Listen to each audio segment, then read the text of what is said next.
अस्सलामुअलैकुम क्लास 4। कैसे हैं आप सब। उम्मीद करती हूँ कि आप सब खैरियत से होंगे। मैं हूँ मिस कुरतुलैन, आपकी उर्दू की टीचर, और आज हम जा रहे हैं अपने सबक कछुआ और सारस की दोहराई करने।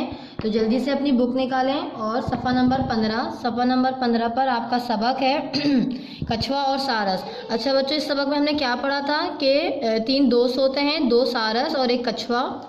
ये क्या करते हैं, कछुआ जो है वो तालाब में रहता है, सारस क्योंकि उड़ने वाले परिंदे हैं, तो ये आपस में किस तरीके से वक्त गुजारते हैं। ये एक कछुआ जो है तालाब की बातें इनको बताता है, तालाब के जानवरों की बातें इनको बताता है, और सारस जो है इन्हें जगह जगह की कहानियाँ सुनाते हैं, और इस तरीके से क्या करते हैं, अपना वक्त गुजारते हैं। फिर क्या होता है कि अचानक से बारिश ना होने की वजह से तालाब का पानी खुश्क होने लगता है। तमाम जानवर परिंदे जो है वहाँ से कूच करना शुरू कर देते हैं। अब सारस तो परिंदे हैं, वो उड़ के जाने लगते हैं, लेकिन कछुआ तो नहीं जा सकता ना।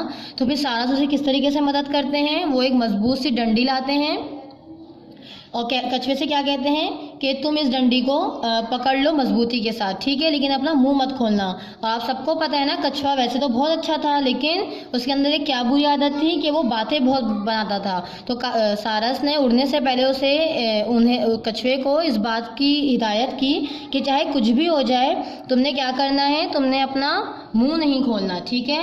लेकिन वो क्या करता है, आप सबको पता है, जब वो लोग उड़ रहे होते हैं, डंडी पकड़ी होती दोनों सारस ने, और बीच में कछुआ होता है, तो वो एक गांव से गुजरते हैं। वहाँ पे कुछ बच्चे खेल रहे होते हैं, तो वो उड़ते हुए कछुए को देख के उसका मजाक उड़ाते हैं कि देखो वो कछुआ उड़ रहा है, उड़ता हुआ कछुआ जा रहा है। और कछुए से रहा नहीं जाता, वो क्या करता है, वो उनको जवाब देने के लिए जैसे ही मुँह खोलता है वो नीचे गिर जाता है। तो फिर सारस क्या कहता है कि बादुनी कछुए ने अपनी बेसब्री की सज़ा पाई। देखें उसमें यहाँ पे चोट लग गई है, ठीक है। तो ये आपका सबक था, इसके हमने अल्फाज मानी भी किए थे और इसके सवाल जवाब भी किए थे। तो इसके सवाल जवाब की दोहराई करते हैं एक दफ़ा।